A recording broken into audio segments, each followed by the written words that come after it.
जय हिंद, नमस्कार साथियों।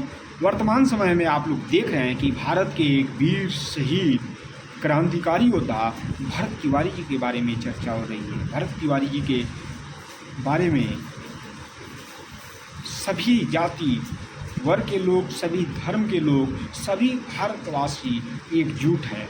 भारत में नेताओं के द्वारा जो भ्रष्टाचार है, अधिकारियों के द्वारा जो भ्रष्टाचार है, लूट खसोट है, इसकी आवाज़ उठाने वाले भरत तिवारी भारत को विकसित भारत देखना चाहते थे, भारत को विकास की राह पर आगे बढ़ते हुए देखना चाहते थे और इसी कारण वह मन से कुंठित थे। इन भ्रष्ट नेताओं के भ्रष्टाचार के कारण, इन भ्रष्ट अधिकारियों के भ्रष्टाचार के कारण वह मन से बिल्कुल कुंठित थे और इसी कुंठा के कारण वह हथियार उठा लिए थे।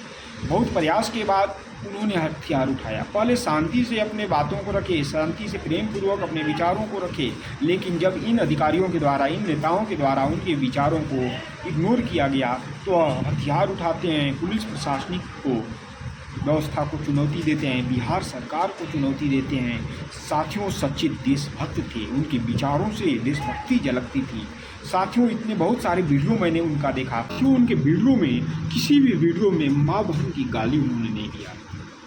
इसी से उनकी अंदर की जो भावना है, देश प्रेम की भावना है, शहीद के रूप में देखने की भावना है, हम लोगों के अंदर और बढ़ जाती है। हम सभी भारतीय उन्हें दिल से शहीद का दर्जा देते हैं, उन्हें दिल से देशभक्त मानते हैं, उनके विचारों से प्रेरित होते हैं और हम सभी लोगों का भी ये दायित्व बनता है कि जो नेता हैं, जो अधिकारी हैं, भ्रष्टाचार के विरुद्ध हम सभी लोग आवाज़ उठाएं, शांतिपूर्ण हम लोग भ्रष्टाचार के विरुद्ध आवाज़ उठाएं, अपनी बातों को रखें। जहाँ भी हम लोगों का शोषण हो, उस शोषण के खिलाफ हम लोग आवाज़ उठाएं, उस शोषण का हिस्सा हम लोग न बने, हम लोग आवाज़ उठाएं।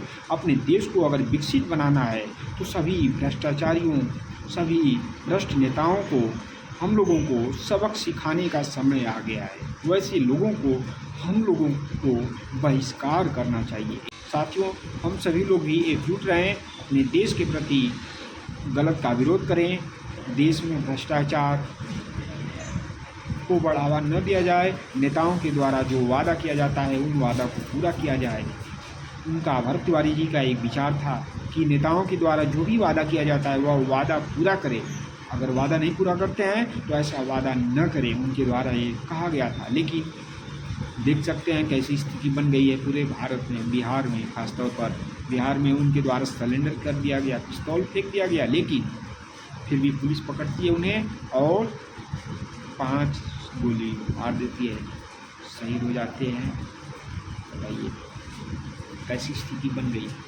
तो फिर से एक बार शहीद वीर क्रांतिकारी योद्धा भरत तिवारी, भारत के ईमानदार, सच्चे देशभक्त, राष्ट्रभक्त, देश प्रेमी को हम दिल से स्वीकार करते हैं, दिल से नमन करते हैं। हम सभी भारतीय मिलकर उन्हें शहीद का दर्जा देते हैं और आप सभी लोगों का भी दायित्व बनता है कि आप लोग उनके प्रति एक एक पोस्ट अपने फेसबुक आईडी, अपने ट्विटर अकाउंट, अपने इंस्टाग्राम पर उनके प्रति पोस्ट कीजिए और उनका समर्थन कीजिए, उनके विचारों को समर्थन कीजिए, ताकि भारत में सभी युवा जागरूक हों। नेताओं के द्वारा जो भ्रष्टाचार हो रहा है, इन भ्रष्टाचार का उजागर हो।